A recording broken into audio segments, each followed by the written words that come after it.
ব্রাউজারে আমার GitHub repository সার্কেলটা ওপেন করা আছে। আমরা প্রথমে এই রিপোজিটরি সার্কেলটাকে ক্লোন করব। এই জন্য কোডটা এক্সপ্যান্ড করলাম। এখানে দেখতে পাচ্ছেন ক্লোন।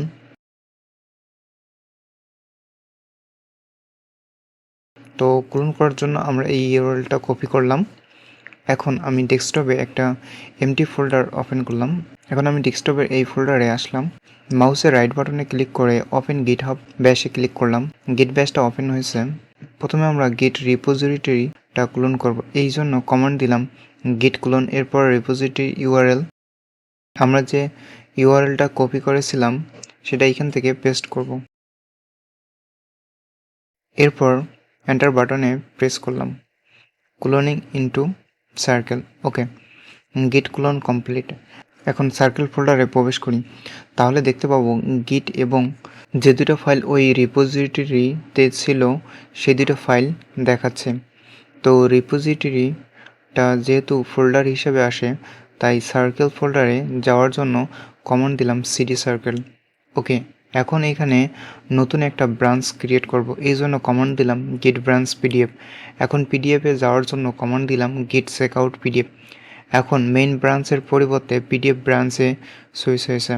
এখন আমরা এই দুইটা ফাইল ডিলিট করে দিতে পারি, কারণ এই দুটো ফাইল মেইন ব্রাঞ্চের আন্ডারে আছে। এখন এইখানে আমরা নতুন ফাইল ফোল্ডার অ্যাড করব। নতুন একটা উইন্ডো ওপেন করলাম। ভিডিও এক্সট্রা লার্জ অপস মাই, এখানে সম্পূর্ণটা কপি করলাম। এখন এখানে পেস্ট করলাম। ট্রান্সফার হতে একটু সময় লাগবে।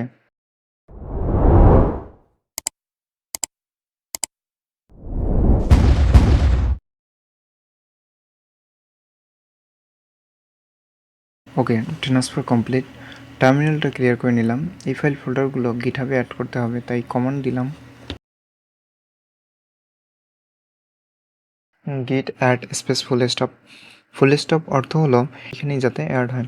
এন্টার বাটনে প্রেস করলাম। গিট অ্যাড কমপ্লিট।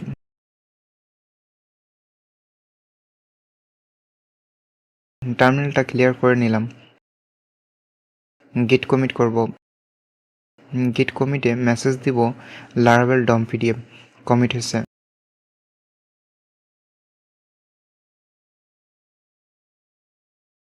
একশো 3টি ফাইল চেঞ্জেস। মূলত এইখানে ফাইলগুলো ক্রিয়েট হয়েছে এবং ডিলিট হয়েছে। 11,998টা ইনসারশন হয়েছে এবং 63টার ডিলেশন হয়েছে। ওকে, এখন টার্মিনালটা ক্লিয়ার করে নিলাম।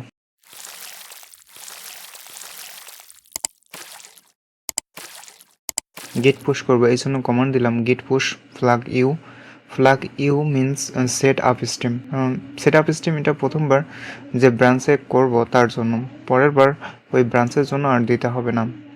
এরপর জাস্ট গিট পুশ দিলে হবে। যাই হোক, এরপর দিলাম অরিজিন। এখন ব্রাঞ্চের নাম দিলাম পিডিএফ। এন্টার প্রেস করলাম। এখানে দেখেন PDF had recent pushes 3 seconds ago। এখন আমরা গিট ব্যাশ টার্মিনালটা ক্লোজ করে দিলাম।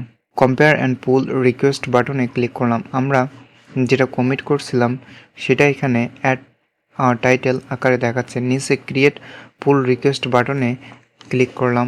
একটু স্ক্রল করে নিচে আসলে দেখতে পাবো মার্জ পুল রিকোয়েস্ট। মার্জ করার আগে অবস্থাটা যদি আমরা একবার লক্ষ্য করি, তাহলে দেখতে পাবো মেইন ব্রাঞ্চ এ আগের ফাইল দুইটা আছে, কিন্তু পিডিএফ ব্রাঞ্চে পুশ অ্যান্ড পুল করার কারণে এই ফাইল ফোল্ডারগুলো চলে আসছে।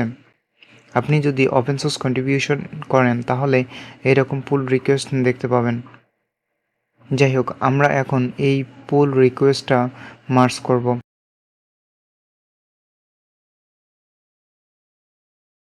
মার্জ করার পরে নতুন কোনো পুল রিকোয়েস্ট এখানে নেই।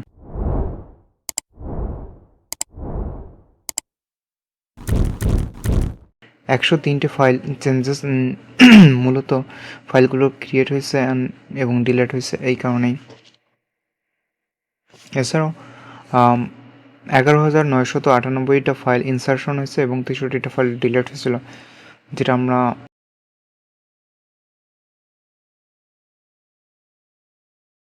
এখন মেইন ব্রাঞ্চে দেখেন মার্জ করার ফলে সব ফাইল ফোল্ডার চলে আসছে। এখন মেইন ব্রাঞ্চটা ডিফল্ট আছে, আমরা চাইলে পিডিএফ ব্রাঞ্চটা ডিফল্ট করতে পারি। এখানে ইউআরএল বা রাউট পাথ এর ইনপয়েন্টটাও আমরা চেঞ্জ করতে পারি এবং রিপোজিটরি নেমটাও চেঞ্জ করতে পারি। এজন্য আমরা সেটিংয়ে রিপোজিটরি নেমটা চেঞ্জ করে দেব। এখানে দেব পিডিএফ ইজ অ্যাভেলেবেল। রিনেম বাটনে ক্লিক করলাম। এখানে দেখেন রিপোজিটরির নামটাও চেঞ্জ হয়ে গেছে। এখন ডিফল্ট ব্রাঞ্চ চেঞ্জ করে দিব। এজন্য আমরা সেটিংসে ডিফল্ট ব্রাঞ্চে আসলাম, সুইচ বাটনে ক্লিক করলাম, মেইনের ড্রপডাউনে ক্লিক করে পিডিএফ সিলেক্ট করলাম, এরপর আপডেট বাটনে ক্লিক করলাম। I understand, update the default branch click করে ডিফল্ট ব্রাঞ্চ আপডেট করলাম।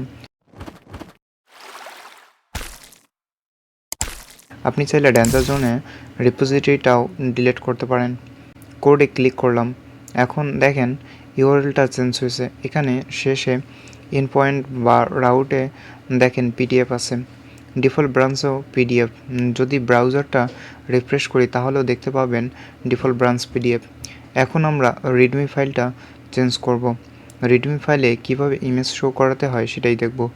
এই জন্য পেন আইকনে ক্লিক করলাম, কন্ট্রোল এ প্রেস করে সম্পূর্ণটা সিলেক্ট করে ডিলিট করে দিলাম। এখানে একটা হেডিং নেব, এই জন্য একটা হ্যাশ দিলাম, স্পেস দিলাম, লিখলাম লারাবেল। স্ক্রিনটা একটু বড় করে নিই, এরপর লিখলাম ডম পিডিএফ। এর নিচে আমরা ইমেজটা শো করাবো, তাই ডেস্কটপ থেকে ইমেজটা নিলাম, ড্র্যাগ অ্যান্ড ড্রপ করে এখানে দিলাম, কমিট চেঞ্জেস বাটনে ক্লিক করলাম।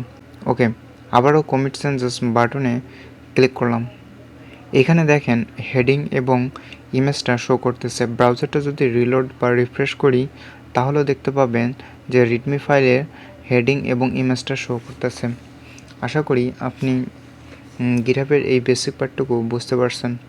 যদি কোনো ইস্যু ফেস করেন please knock me. Thanks for watching.